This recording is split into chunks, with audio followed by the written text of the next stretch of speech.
Hello, ladies and gentlemen, and welcome again to Syriana Analysis. I'm your host, Kevork Almassian. Thank you very much for tuning in to today's live streaming. I appreciate you all, whether you're watching us on YouTube, on Rumble, and on Twitch. Georgia, once again, is in the headlines, and there is a lot of fuzz and buzz about what's happening there, and especially after the parliamentary elections, which seems that there are influential people in Europe and in the United States aren't happy with the election results. But for us to understand the situation in Georgia, it's always important for us to go back a little bit in a historical context. I'm speaking about the last 30 years, especially after the independence. And who else than Dr. Tarik Cyril Amar can explain to us the situation there? He is a historian and also an associate professor at Koç University. Tarik, thank you so much again for coming to the show. Thank you for inviting me. Thank you very much. Always a pleasure. The pleasure is always mine. I wanted to start this conversation with you in this historical context to put Georgia in the proper historical context after the independence of Georgia, which gained 1991. Many people know that after the independence, there were attempts of color revolutions, Russian intervention, invasion of Georgia. If you can explain to the audience what happened in Georgia after the independence, which led to the current situation now. Yeah. So Georgia, of course, came out of what used to be the Soviet Union in 1991, right? In that respect, it's similar to other post-Soviet states, right, that emerged from that big state that collapsed. And Georgia then underwent a period of economic depression and deterioration that already had started in the late Soviet years and that continued into the 90s. And it also underwent a period of great political instability with a certain amount of violence and even civil war interspersed with it and secessionism. So the first president was a man called Gamze Kurdia. He's hardly remembered anymore because he was defeated so quickly in civil unrest. And he was then replaced by Shevardnadze, who was a Soviet old hand. You know, if you're as old as I am, then you remember him most of all as Gorbachev's foreign secretary, the foreign secretary of the reforming leader of the Soviet Union who ended up destroying it, right? And Shevardnadze was the outward-looking face of that particular type of government. He was very well liked in the West at that point, of course, because the Soviet Union in its last years was making all sorts of concessions to the West. Also, they loved Shevardnadze. He was not a stupid man at all. He was in many ways a very serious politician, intelligent and serious. And then after Georgia goes through this first Gamze Kurdia government, very quickly Shevardnadze becomes the leader of Georgia because he happened to be ethnically Georgian, right? That lasts until 2003. And in 2003, you enter sort of the territory we are all more familiar with because we recognize the names. You have one of the first big color revolutions, and it took place in Georgia. That one was called at the time the Rose Revolution, which is a little bit confusing because there had been an earlier Rose Revolution against the fascist regime in Portugal, right? In the West, which is a long time ago. But what year was that, Tarik? I think don't put me on the spot. I think it was 78, but I can't swear to that, right? Okay, but it's like in the past 50 years or so, right? Yes, it's in the post-war period of Western European history, right? Then you have the Rose Revolution in Georgia in 2003, and it brings to power a man we are still familiar with, who's still alive, and who recently actually has been speaking up again, namely Mikhail Saakashvili. And Saakashvili was a very complicated political and psychologically very complicated figure, I dare say, a convinced hyper-neoliberal who wanted to reform the Georgian state essentially by abolishing as much of it as he could, right? Imagine like a post-Soviet Thatcherite. That's basically Saakashvili, incredibly oriented towards the West, hating Russia, wanting to get away from Russia any way he could, and very quickly a darling of the West, right? The problem with Saakashvili was that he's slightly insane. He was slightly insane, and he still is slightly insane. I mean, if you study him a little bit longer, you discover a person who's probably quite intelligent at some level, but who's incredibly narcissistic, egomaniac, and unstable in the end, especially when he comes under stress, and he has a talent for creating stressful situations for himself. So Saakashvili is in power between 2003 and 2012. One important thing that happens there is a war against Russia in 2008. And the basics of this war are... What do we mean? What do we mean by a war against Russia here? In 2008, I remember I was studying, and all the headlines were Russia invaded Georgia, right? At that point, how this trigger happened? Yes. So, in essence, right, if we go for bare bones, right, there was a meeting in Bucharest in the spring of 2008, and at this meeting in Bucharest, the leaders of the West, led by the United States at the time, of course, as always, committed a terrible mistake. They promised Ukraine and Georgia and Moldova, actually, to be in NATO one day, but they didn't say when. And this mistake was the result of a foul compromise, right? The whole policy was wrong anyhow, but it was made even worse because several European leaders from France and from Germany, for instance, resisted giving them a NATO perspective. The Americans insisted. And as always, the Europeans didn't have the spine to actually stand up to the Americans and say we don't do this at all. So they come up with this foul compromise where they say we do it, but we don't give any date. We just say, well, sometime in the future, you're going to end up in NATO. Yes. Yeah. In a way, it's even worse. It's like an open door with a standing invitation added under your name.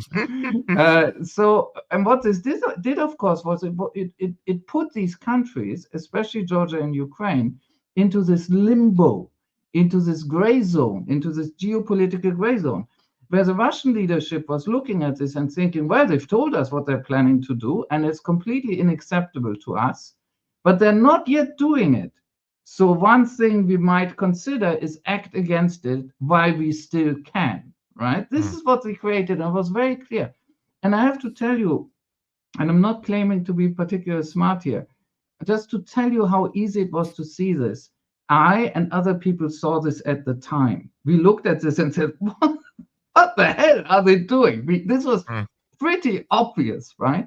And so in one way, you could say that the Russian reaction happened first in Georgia, and we talk about this in a second, and then later it happened in Ukraine. Both of these conflicts go back to a very important extent to this insane policy that the West committed to in 2008 in Bucharest. Now, what happens in Georgia is that in August 2008, Saakashvili, who, as I've always said, is maybe reasonably intelligent but not psychologically stable, makes a horrible mistake. He thinks that the Americans, and then the whole West, of course, are already prepared to back him all the way, whatever he does, right? And so he actually starts this small but devastating war. He starts it, not the Russians. This is very clear by now. The Russians, to be fair, were absolutely ready for it, and they were certainly happy when he gave them a pretext, right? They're not fluffy little animals either, but it's a fact that they didn't start this one. Saakashvili started it, which is insane because he had to lose it, except if he had received a lot of Western aid. Then he would still have lost it, like Ukraine is doing now, just after several years. But in this case, the West shied back, right? We still don't know exactly whether it was only Saakashvili or whether there were people in the West who encouraged him. There are people who say that the American vice president and his office, Dick Cheney, good old days, was encouraging him behind the scenes. There are even people who claim that Condoleezza Rice was secretly encouraging him. The president of the United States, George Bush the Younger, definitely did not want to go to war with Russia. Actually, he was less belligerent than Biden is, right? Wow. I mean, just to tell you how different those days were. And so Georgia loses the war. It's a small war, but it's painful. They lose the war. And in the end, Saakashvili also loses so much credibility that he's basically, I mean, he's a dead man walking politically after that, right? And so in 2012, his regime is replaced by the people who are in power now. This brings us to the present, actually, literally, because he's replaced for the first time by people from the party Georgian Dream. The leader was slightly different. We can go into the detail, but in terms of party, there is a continuity between 2012 and 2024, which is why everybody agrees Georgian Dream, the incumbent party right now in Georgia, has been in power for 12 years. And this is an open arena. I mean, during this war, the Georgians lost in 2008 Abkhazia and Ossetia, right? And those are now independent enclaves. South Ossetia, yeah. But they had lost them before, but that confirmed it, that they would get them back. Yeah, essentially. And these regions are mostly inhabited by ethnic Russians?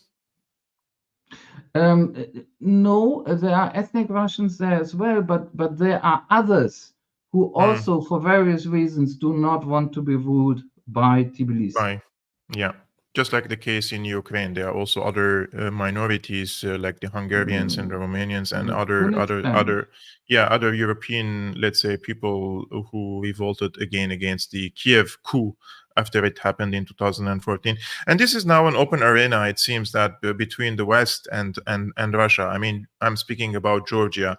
And it fascinated me because if the Americans spent billions in Ukraine as a preface that preceded the coup, I'm sure they are doing similar business in places like Georgia and places like Armenia. And despite that, I mean, Armenia has gone completely with Pashinyan. I compare him also to Saakashvili, and probably Saakashvili is more of a madman than Pashinyan, but they have like a similar package of policy approaches, how they direct the country or reshape the country from the Caucasian region into transatlantic region. And now we have the law, the foreign agent law, which was passed in Georgia, and the parliament elections now. I just want to show the audience the results of the elections. And we were speaking about this before the live streaming. It seems that the Georgian Dream Party got around 54%, and the Coalition for Change, there are multiple parties together, they received 37%. And this is a big difference, I mean, in terms of the numbers and the statistics. This is the fascinating part for me, that the people in Georgia, despite the big expenditure over the country through the NGOs, civil society, media outlets, and the intimidation, let's say, also from the Western side, they chose to vote for a party that is against the EU. I mean, the EU is a very attractive idea for many younger generation people, right? I mean, how do you explain that most, let's say, Georgian people are in opposition to join the EU because this is something that is going to give them a Schengen visa. People will go and study in the European Union. They will go and find jobs in Western European countries, right? Look, here, this is where it gets really complicated, actually, right? Because Georgian Dream is not actually against the EU. No, I know it sounds strange, because the discourse in the West, when you read Spiegel, New York Times, Le Monde, you name it, everybody tells you that Georgian Dream is a pro-Russian and anti-EU party, right? It's not true on both counts. Georgian Dream is not actually against the EU. The relationships between Georgian Dream and the EU have declined very clearly. There have been sharp exchanges recently, but the policy positions of Georgian Dream are actually that Georgia should be integrated into the European Union in the end. That they want that. They have not suspended the candidate status. The EU has done that, actually, right? Okay. So, they're also not pro-Russian. I think it's fair to say that unlike the opposition, Georgian Dream is not anti-Russian. That's the decisive point here. And the way I would describe Georgian Dream is that they are essentially a party that wants to have a balanced relationship with all players. And interestingly enough, this includes China, right? Because there's a growing relationship economically and even to an extent politically, it's much quieter between China and Georgia as well, and in economic terms as well, at least if you think in foreign direct investment terms and so on. That is a very useful relationship, and it has to do with transport corridors and with energy and with a port that they might be building together. It's a big deal. So Georgian Dream, the way you should look at it, I think, the way I look at it, I should say, is it's a party that wants to preserve what they see as Georgian national interest. And they want to preserve it by what has sometimes been called a multi-vector policy. So they want to deal with the EU, they want to deal with the Americans, they want to deal with the West, they want to deal with Russia, and they also want to deal with the Chinese and other players. Now, the problem is that the West has clamped down and essentially been saying to them more and more loudly, you cannot have it both or three ways. You must choose only us. Right? Only us. It's the exclusive relationship. And if you want to be in the European Union, you must join us in our de facto and also officially very anti-Russian policy. Right? And this is what Georgian Dream is not accepting. And that is why they are slandered as pro-Russian and anti-EU, which is really strictly not factual at all. So what is interesting about this is, to an extent, I would compare them and the Ukrainian regime in 2013. I think Georgian Dream is a much more reasonable political force than the pre-revolutionary 2013 regime in Ukraine under Yanukovych, which was in many ways actually a very difficult thing. But one thing is similar, and it has to do with the attitude of the West. In both in Ukraine in 2013 and in Georgia now, the West is making this horrific mistake. It is confronting these nations and their governments by saying, if you want to be with us, you have to be against Russia and also against China, but that is much more private. And against yourself, basically. And against yourself. You have to write off a whole chunk of your own interests, of your own good economic and political relationships that actually benefit you, because they are with the wrong people, namely the Russians, most of all. This is what the West is doing. And this Western policy, you mentioned the transparency law. It's very interesting. It's not a foreign agent law. It actually literally isn't. It's called a transparency law. And although everybody claims it's modeled on the Russian law, it's actually not modeled on the Russian law. There's an excellent article about this by a Georgian activist, but also researcher called Sopo Japaridze, and an American Austrian researcher, as far as I know, called Almut Orochovansky. And it was published Left East several months ago, and they've shown this really in detail. This is not actually patterned on the Russian model. It is one of the many laws against foreign influence that have been adopted in the world already for a long time, including in the West. The EU has such laws, by the way, right? The special thing here is why the West is so angry is not because it's a Russian law. It's not. They're just saying that because it sounds good, right? The reason they're so angry is that the law will make the work of certain very large NGOs much, much harder. And in the Georgian case, it is actually true that some of these large NGOs, not all NGOs, but some of the large Georgian NGOs are Trojan horses of the West. They are exactly that. And the transparency law was a battle over this. The government of Georgia was asserting sovereignty. And actually, when you read the law, it's a very mild law. It doesn't demand a lot. It's actually, if you want to compare with the Russian law, which is very different, the Georgian law is much milder, actually. It's even milder than the American law that has existed in the same sphere for a long time. I mean, as soon as you look at the details, all these Western discourses, they go out of the window. It's just nonsense. But the real bone of contention, I repeat, between the West and the Georgian government under Georgian Dream over the transparency law was that the people in Brussels and in Washington could see that the Georgian government was aiming, very rightly so, at their ways of undermining the Georgian political process and sovereignty in Georgia. But sovereignty has become like nowadays like a liability or something that if you speak about it, they look at you, stare at you like you are how to say, like zurückgeblieben, you know, like somebody who is or somebody is retarded, you know, like what is sovereignty, you know? Like when I read about the transparency law, which was called the Russian foreign agent law by the press, and when you look into its details, I'm like, why are they protesting? Like, I don't understand why is this all this fuss about it? You know, but this should be any country must have a law that says that if there is an NGO which receives over 20% of its funding from abroad, then they have to declare that they receive funding from abroad. That's the core. What's the so controversial about it? And when I told you, like the problem with the EU structures nowadays, especially the Brussels, like as you mentioned, they want to act collectively regardless of the national interests of any country, right?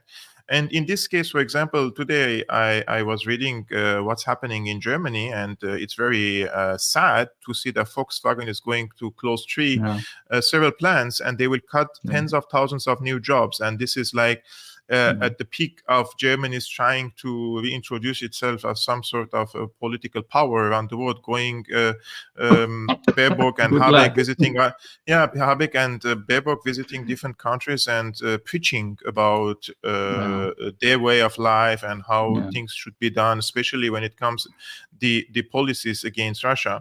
And when we see what's happening in Georgia, I think this is, correct me if I'm wrong, it's like a recipe for either civil war now or a coup, I mean, like a color revolution again. And I will show you a few tweets that I saved today after the elections. This is coming from the president of Georgia, who is a French national. She was the ambassador of France in Tbilisi. And in 2004, only in 2004, she received her Georgian citizenship. She's a viceroy. So literally.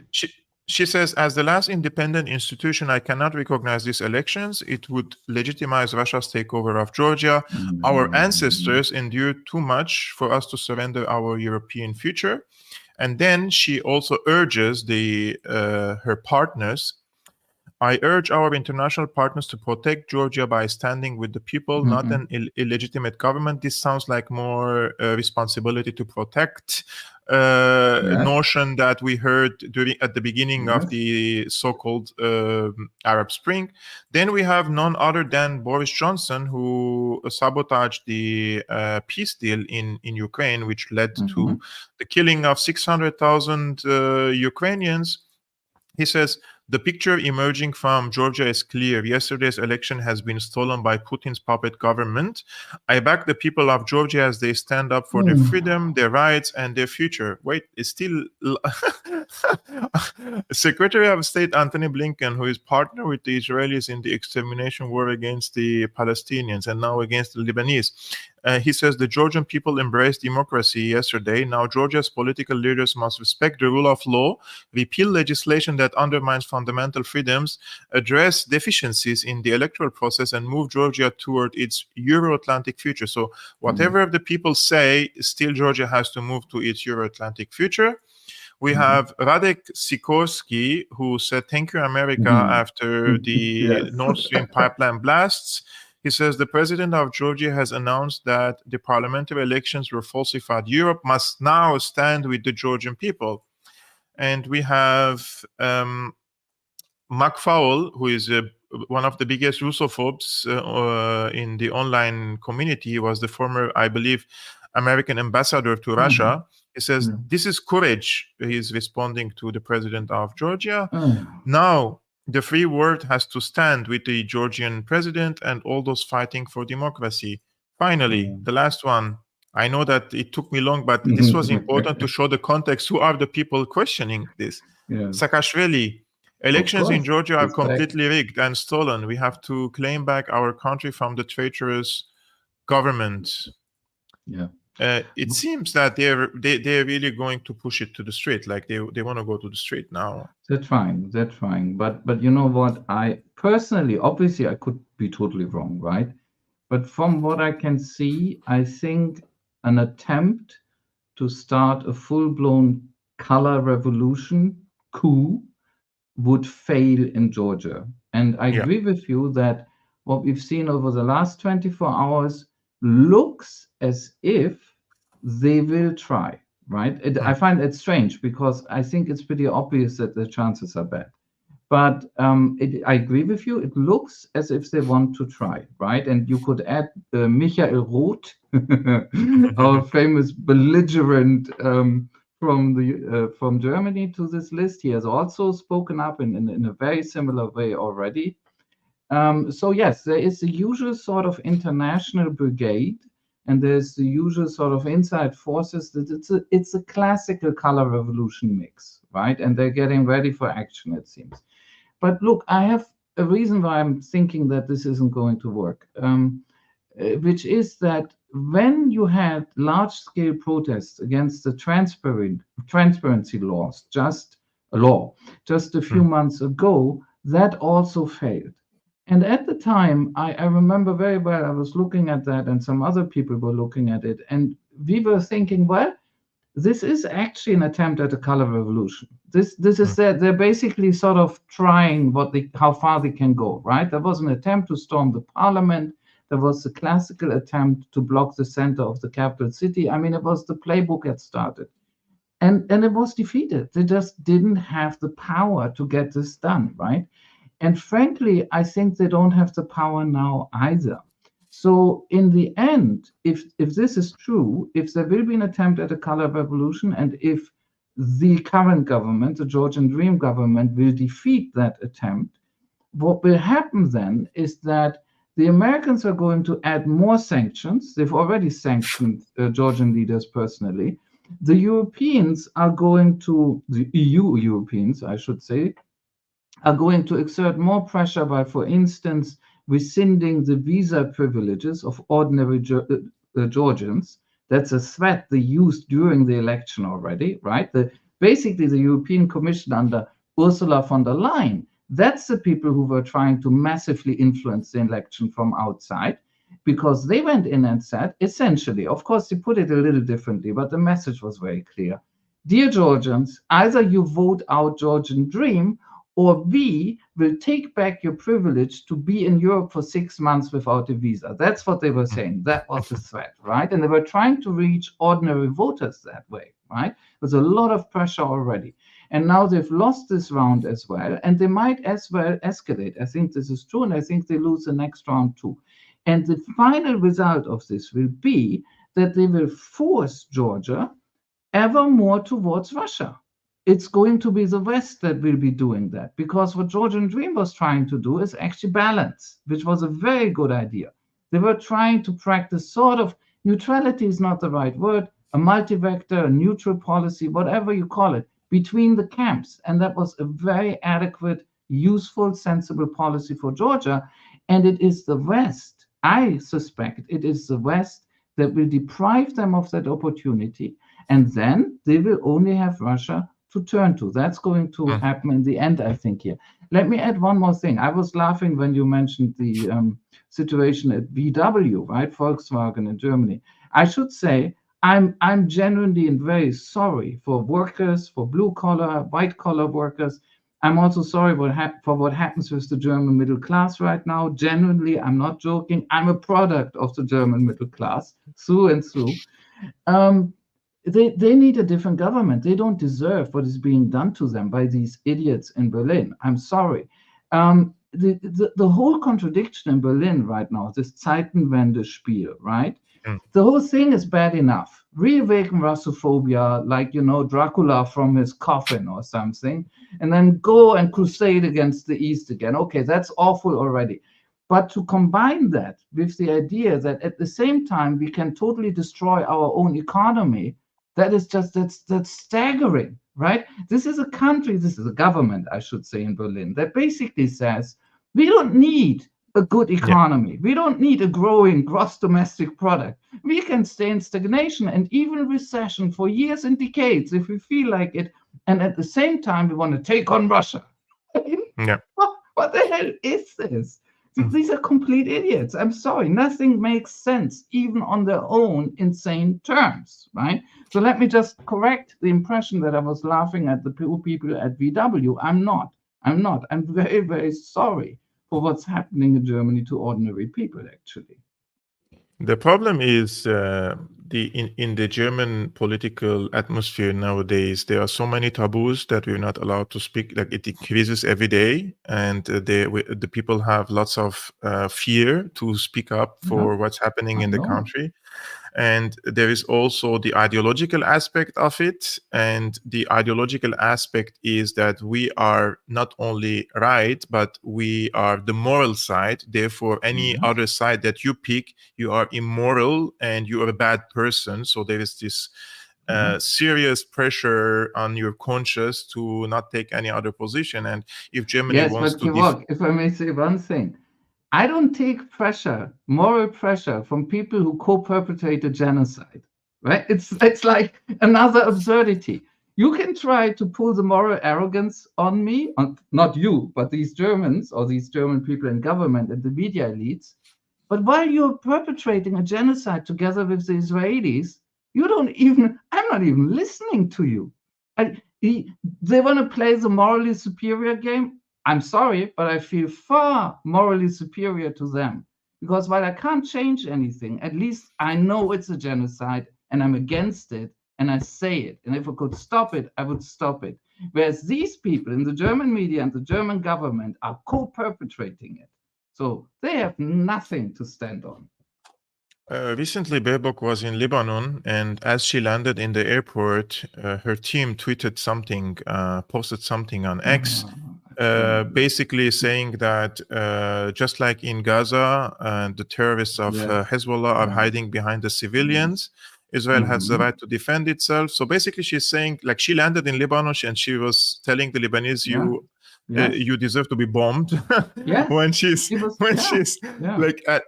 this is really big question for me. Does she really think twice before saying something like this, or it's a I, spontaneous thing that I don't know, like because if you want to post it online, at least somebody has to mhm. say it doesn't make sense, Yeah, like there is something. no, Kevork, I'm sorry. I know what you mean, but look, here's why I think she actually means this because it's consistent. She is always the same, right? So sometimes you have politicians, well, I can't think of a good example right now, who make stupid remarks constantly, right? And they come across as silly. And she does that too, right? Baerbock has many talents, right? But I also think she is a genuine moral monster, a genuine moral monster. I think she's one of the most sinister figures of German post war, post Nazi history. It is horrific. It is horrific that such a person is in a German government again. And I think these inhuman, respectless, cynical, nasty statements reflect something very deep in her. She is like that. I think deep down, one thing about her is deep seated racism. She doesn't know this about herself. She probably thinks the opposite about herself. But I think this is a psyche, Baerbock, where when she goes to a country where the skin is a shade darker, some of the time, not always even, right? Yeah. Everything goes. These people, you can tell them to their face, which she did in this tweet, hey, if the Israelis come and treat you the way they have treated the Gazans, the Palestinians, right? That's okay. That's what she did. That's what she did. And I do think it has to do with racism. And this racism is still, unfortunately, widespread in Germany. What else can I tell you? Today, there was an article a friend of mine sent me from the Lebanese Al Akhbar newspaper. I think, don't quote me on this, guys, but I think Mm. Lebanon will stop cooperating with Germany and allowing German forces to be in the UNIFIL forces, the UN peacekeeping forces, Mm. because the German forces basically shut down a Hezbollah drone, which is outside. This was a few days ago, and the Was that a German. naval affair? Was that a ship? I'm a bit. Yes, but the reports say that they were part of Mm. the UNIFIL and they took Ah. down a Hezbollah Mm. drone. And Yes. because Okay. also now Baerbock came to to Lebanon and basically said, "You guys deserve to be bombed," it seems Yeah. that they're trying to freeze the cooperation with the Yeah. German side, and this is what is isolating Germany. And one of our friends Yeah. says here that Baerbock landed, I think he says in China, but I think this was in India when she landed, and nobody received her Yeah. It's a bit from the tricky. plane. Or Yeah, I Malaysia. don't know. It's not quite clear. Yeah, It's I don't know what happened there. Now we have this situation in Georgia. In parallel, we see the BRICS economic mm, bloc. mhm. They had their meeting, and all the, let's say, senior officials were there. Um, it seems that despite the big, let's say, advertisement of the BRICS, it still needs time to elaborate what is the mission of BRICS, Oh right? yeah. And Yeah. why the countries are joining the BRICS, because some countries say, yes, I want to join the BRICS, but at the same time they are still on the American side. Mhm. Is Russia and China trying to build a parallel international community, or this is not the duty of the BRICS per se? What happened in this BRICS summit for the people who expect, let's say, multipolarity? Um, yeah, this is a huge question, but it's true. It's a very important question. I absolutely agree with you. Um, my impression is, and it's very superficial, that BRICS. The one thing we shouldn't overlook is BRICS is growing very well. That's fact number one. So if a project fails, right, just in the initial stages, if it sort of withers, right, then you wouldn't see that. So we know one important thing: BRICS has not failed in this way. BRICS is growing. Whatever it is, it's growing, right? That's an important fact. Yes. And the other thing that we can also see is that BRICS remains in certain areas ambitious. And they have to do with clearinghouse. It's boring, but it's very important. With clearinghouse alternatives to the dollar, they have to do with the economy. Hmm. They have to do to a certain extent with political cooperation, but BRICS is, it's true, at least at this stage, much, much more loosely organized. And the Russians and Chinese are very clear about this. Nobody denies it. Than, for instance, the European Union. But then again, look, how do you know how something will develop? Imagine we are in the 1950s and we look at what was the origins of the EU nowadays, right? We would see a very different animal, very different. And we would never be able to guess where that thing will be in less than 100 years, where it is now. Yes. In many ways, of course, European coming together, or whatever you want to call it, has developed very badly, especially in the last 2-3 decades. But that's a different issue. We can definitely see that what we have now is very, very different from what was there in, say, the early 1950s, treaties of Rome, right? Unrecognizable. And also, it wouldn't have been predictable from being in the Yeah. 1950s. So it's very hard to say where BRICS is going. But I think two things are clear. It hasn't failed, it's growing, it's attractive, and it's very, very dynamic. One other thing that I found interesting about BRICS this time around is something that happened before the Kazan summit. And of course, that wasn't an accident, which is that before the Kazan summit, the Indians and Chinese, and the Indians Hmm. were first, announced a major and very important agreement over the conflict in the Himalayas. And everybody knows this was a sharp conflict. And it didn't escalate into a major war, but there were casualties only a few years ago, right? And there was a standoff. Nevertheless, they, for now at least, have found a solution. Why do I say this in this context? Because when BRICS was even younger, a few years ago, you heard very smart people in the West, and I won't quote any names. I have names, but I won't name them, who were saying, "Oh, BRICS is never going to work because BRICS is trying to get together people who have conflicts, and these conflicts are unresolvable." But what has happened with India and China, at least for now, is the opposite. They have actually resolved a major conflict, or at least massively diminished the temperature of the conflict, I think, because of being in BRICS, right? And this is one of the major things where BRICS will develop in the future. We will have to see how BRICS deals with the inevitable conflicts and tensions that arise in a much more diverse grouping, right? Which doesn't have one simple center, which doesn't have one simple ideology. They have something that they call the spirit of Shanghai, I think. I'm not quite sure. Yeah. I might be confusing that, but the ideas are very similar. It's sovereignty, it's a certain traditionalism, and so on and so on and so on. There is one other possibility for BRICS, I think, that we should keep in mind. When you look at population, BRICS now represents almost, or actually half the population of the planet. Yeah, 46%. If you look at population, yeah.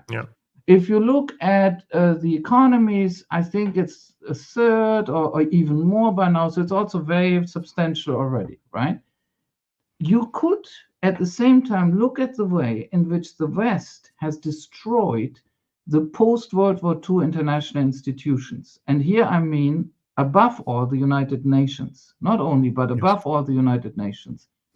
And sometimes I almost wonder, BRICS might actually become an alternative, not simply to the West. It might become an alternative to the United Nations. You know, a much more looser setting, but with better and simpler rules, and that has not been taken over and corrupted and is not controlled by the West as the United Nations is. Now, this is, again, only one possibility of development. I have no idea whether this is going to happen, but keep that in mind as well, right? It could be an envelope for a whole new international system. I think that's the what the Americans are fearful the most of, that the BRICS could develop from an economic bloc, because economic bloc means also these countries are pursuing certain level of economic integration and cooperation. And when there is economic cooperation, means that this establishes trust, and trust establishes different security hierarchies. And this will lead into, as you mentioned, conflict resolution between countries like China and India. And this is a major conflict that, I mean, the powers in the BRICS would be interested in solving it, unlike the US empire, which is whose main approach is divide and conquer between these powers. Exactly. I mean, in the 70s, they divided China and Russia. And now the Trump team, they think they are geniuses, that if they come to power, they will make certain level of appeasement with Russia to bring Russia on their side and turn it against China. It's like they think like they're idiots in Russia or in China. It's like they think they're as short-sighted as Americans by now. I mean, to be really fair, to be fair to the Americans, right? I mean, initially, the then Soviet Union, the Russians and the Chinese fell out with each other, right? They did this at the beginning of the 60s. But you're right. But you're right in that the policy that Nixon and Kissinger developed together was very much one of trying to play those two against each other, especially China against Russia. And for its own reasons at this time, China played along for a while. But that is the past. The Chinese and the Russians, since the 1990s, have first repaired their relationships, and now they have developed, they don't call it that, but it's de facto an alliance, right? And they have both understood that they need each other vitally. Why? Because the United States has shown them just how dangerous and unlimited it is in its use of military power, right? Yes. Russia will not let go of the Chinese, whatever the United States does, because of what the United States has done in Ukraine. That's the simple answer. And the Chinese will not let go of Russia as an ally, whatever the Americans could or might offer them, because of Taiwan. So they're not that stupid. Everybody by now, I think, has seen through the American game, which is change your allies, divide and conquer, play people off against each other. When Kissinger and Nixon were doing this, it was sort of new, at least in the context, right? But it's no longer new. Everybody understands. The doors are closed. This is not going to work again. Let me add one footnote to what Kissinger and Nixon did there, of course, in the early 70s, very late 60s. it also had to do with the Vietnam War, remember? Yes. And one thing that this particular policy was supposed to do is to enable them to essentially bomb more people in Vietnam while they were looking for a way out. I mean, there was an extremely brutal, cynical side there as well to that whole policy, in a typical American fashion, I have to say. Oh, I anticipate that this, if BRICS becomes, let's say, influential or transforms itself from a mere economic bloc into more political powers, conflict resolution, this is going to lead into a phase of instability in the world, not because of BRICS, but because the powers who are who have the grip over the international affairs will not let it go easily. And we will see conflicts like Ukraine copied in other regions. So the Taiwan, I truly rule out that the Americans would go to war against the Chinese. I think that the plan is in the deep state in the US is to freeze the conflict or in Ukraine if Trump comes to power for some time, and focus on the Middle East, on Iran, and trying to finish the Palestinian cause and move to Lebanon and strangle further Syria. I think this is their priority. And Iran, And Iran. I think this is where they think they can probably achieve some victories before it is too late and we are already in a multipolar world. But I still believe that Iran is a very strong pillar in the Eurasian region, and the Russians and the Chinese see Eurasia has three legs: Russia, China, and Iran, and they will not sacrifice Iran and allow the Americans or the Israelis to destroy Iran. And if there is an existential threat against Iran, I believe that the Russians and the Chinese have an invested interest to support Iran, and not like the Americans support Ukraine, but this time they will really support Iran in this case. You know, if I may add one thing, just very quickly, you know, the way I've talked about BRICS, I don't want to come across as too uncritical towards BRICS. I personally think it's great that BRICS is happening, but I also think that we would be in an even better situation in the world if China and Russia and other partners actually did build a dedicated military coalition to deter and contain the United States. I wished I could say that about BRICS. I don't see that yet in BRICS. Unfortunately, in my view, I've said this before, but look, I welcome the emergence of multipolarity very much, but I also think multipolarity is not enough. Because as you say, while multipolarity is emerging, the American empire, which is dying, will fight. I think they will fight much worse than the Soviets did. The Soviets were civilized, the Americans are not in that way. And they might fight to an extent that threatens to take us all with them, just because they're losing their imperial status. That's all, you know. They would still be there, they would still be rich, but they have to be number one. It's a neurosis, right? So in this situation, I think it would be very good if strong other powers with nuclear weapons came together and told the Americans, you are being contained now. You are being contained now. And you either learn to keep your bloody aircraft carriers at home and stop invading other countries, or you will suffer as well. That would be my idea, but we are very far away from that, unfortunately. Guys, if I want to ask you two favors now, the first favor is Tarik's X account and Substack is in the description below. If you're on X and you want to keep up to date with what Tarik is posting on a daily basis, you can check his X account.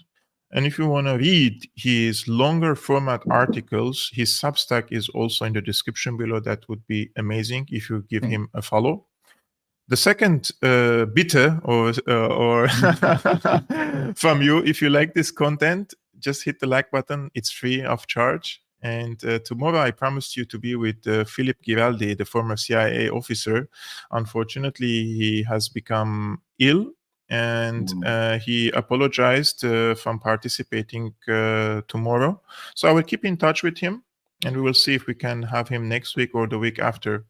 Tarik, thank you so much for coming to the show. It's always a pleasure to have you and have these online conversations with you.